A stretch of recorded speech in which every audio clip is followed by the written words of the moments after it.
but it also involves the emotional aspects wherein we should not love others more than we love Allah. To do so is to worship, or to give an aspect of worship to Allah's creation. As Allah stated in the Quran, وَمِنَ النَّاسِ مَنْ يَتَّخِذُ مِن دُونِ اللَّهِ أَنْدَادًا يُحِبُّونَهُمْ كَحُبِّ اللَّهِ. And there is among human beings those who take for worship others besides Allah as equals to Him. But Allah goes on to say, وَالَّذِينَ آمَنُوا أَشَدُّ حُبًّا لِلَّهِ. And those who believe, they love Allah more. Their love of Allah is greater. This is the sign of belief, true belief. So where our relatives, our children, our friends, people on our job, these people become more beloved to us than Allah, meaning that when they ask us to do things, we will do them knowing that they involve disobeying Allah, then we have loved them more than we love Allah. Also, it involves putting our trust in Allah ultimately above all other things. It involves fearing Allah above all other things. If we fear the people in our jobs, we might lose the job if we do this thing which Islam requires of us, then we, in that fear others more than we fear Allah. And these are internal aspects of worship. We have the external aspects and we have the internal aspects. And also, when we attribute the right to make halal and haram to human beings, meaning that where Allah has said this thing is halal, then people come along and say, no, it is haram. And we accept that. In this regard, we also have worshipped other than Allah. There's an element of worship here. And of course, some people may say, how, where? Prophet Muhammad ﷺ, he quoted a verse from the Quran on one occasion, describing the Christians and the Jews, saying, اتخذوا أحبارهم ورهبانهم أربابا من دون الله. They have taken their rabbis and monks as lords besides Allah. This is Surah Tawbah, verse 31. When he said that, Adi ibn Hatim, one of his companions, who was a convert from Christianity, he said, O Messenger of Allah, we didn't used to worship them. We didn't take them as lords. Prophet ﷺ said, didn't they make halal what Allah made haram, and make haram what Allah made halal, and you followed them? He said, yeah, that's true. He said, that was your worship of them. So, worship may involve also allowing people to make haram and halal for us what goes against the clear instructions from Rasulullah sallallahu alaihi wasallam. Sometimes, of course, it doesn't mean each and every instance this may be classified that way, because it may be in ignorance. For example, you have commonly some people following a particular school of thought, they jump up and say, eating shrimps is haram, and crabs, and lobsters. We can't eat these things. We say, what is your evidence? Did Rasulullah ﷺ forbid them? Did the Quran forbid them? No, there's no but. If we don't have the evidence, then we don't have the right to prohibit them.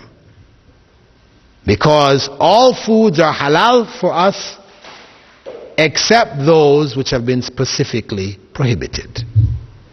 This is the principle which governs food, drink, clothing, our dealings, worldly dealings, needs, etc. All are halal except those things which are specifically prohibited. Whereas ibadat, things which have to do with worship, which are specifically designed for worship, all forms of worship are prohibited except those which have been specifically made permissible by Rasulullah ﷺ. That's the opposite, to protect it from innovation. So, when we come to those kind of issues where people are coming around and saying, this is haram, this is halal, so and so, if it goes against what we know from the Quran, from the Sunnah of Rasulullah, we must ask them for evidence. No matter how great a Maulana or Sheikh or so and so may be, if they're saying this is haram, we must ask them for the evidence. What is the proof? If they can't bring us proof, they're just telling us, well, in my opinion, and in so and so's opinion, and this one's opinion, and that one's opinion, we say, thank you, but no thank you. That basically covers our introduction to Aqidah, Usul al-Aqidah. Now, we'll take some questions for about 10 minutes. It's short. We're leaving additional questions to the last session in the evening where we have gone over our allotted time. Normally the sessions we try to keep it within an hour, though some of them are longer than others. Okay, we'll take the first question.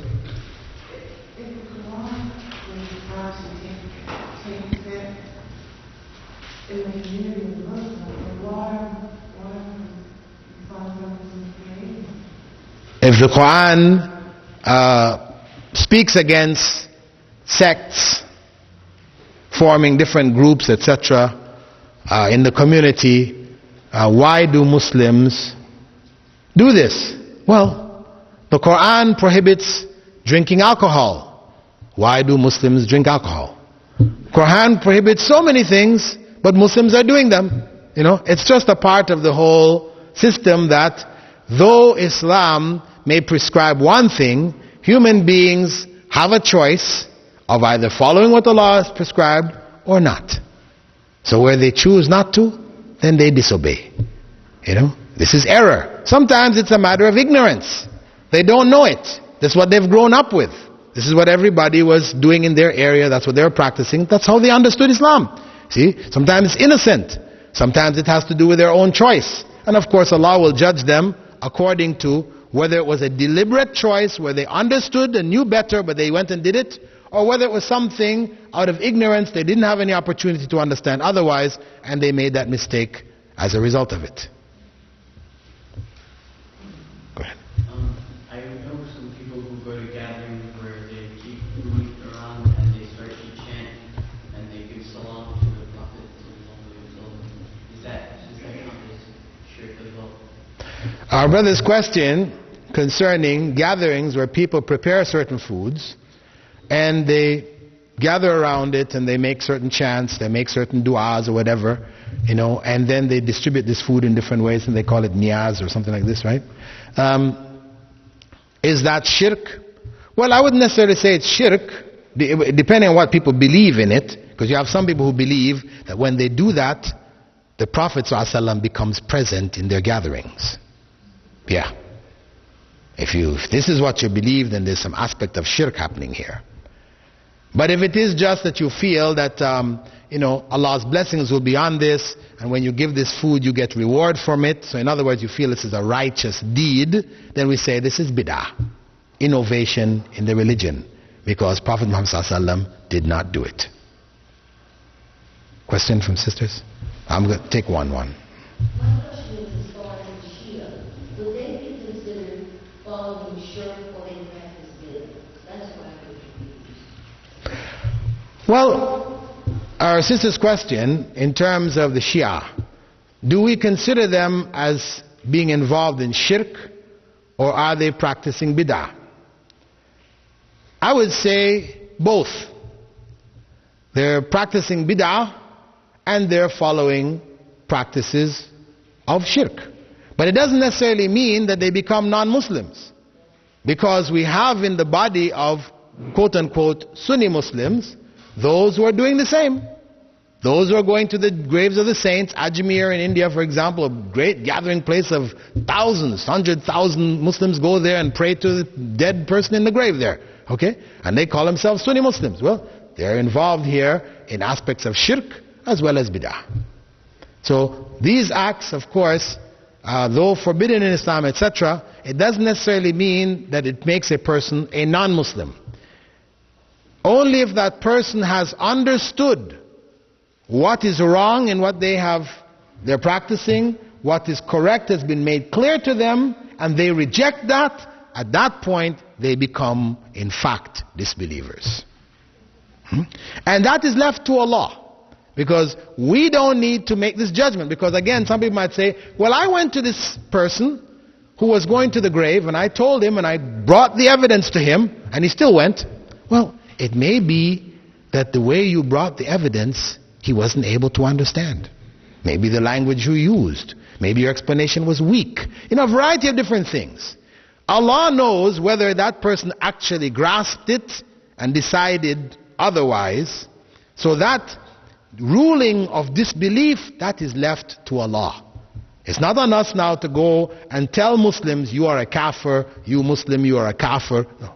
We can say, yes, you're involved in some aspects of shirk here. You know, beware, so and so, we advise them, so and so. These are actions of kufr, so and so. But to say, you are a kafir, we don't have that right.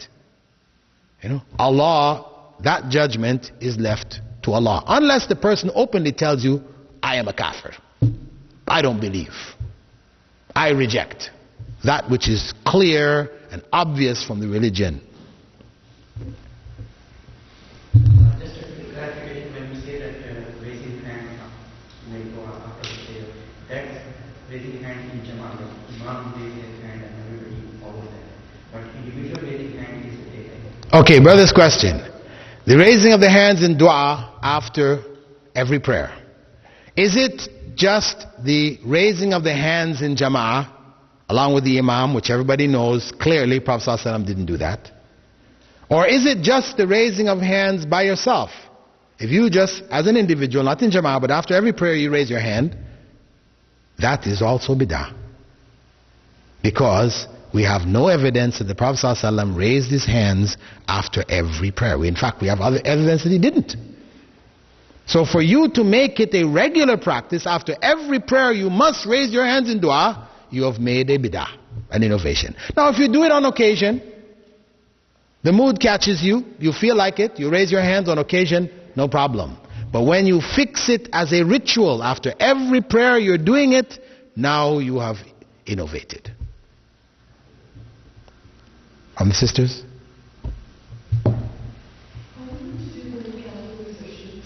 Yeah, after this, next session.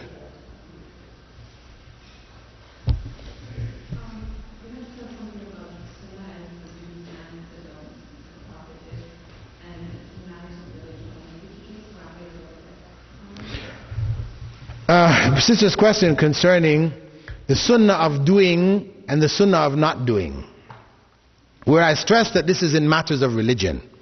The sunnah of the Prophet ﷺ was to not eat dab, which is a desert lizard. It was served, people ate it in Arabia. It was offered to him, he didn't eat it. That was his sunnah not to eat it. But we are not obliged to follow that sunnah, because that was his personal dislike and he said it. Right? So where the Prophet ﷺ had a personal dislike, we're not obliged to follow that. Or where he had a personal like. For example, when he went to the marketplace, he wanted to get a pair of sandals. He chose a particular style of sandals. One which had 2 straps, made from cow's leather, reddish colored, from Yemen, with the hair scraped off.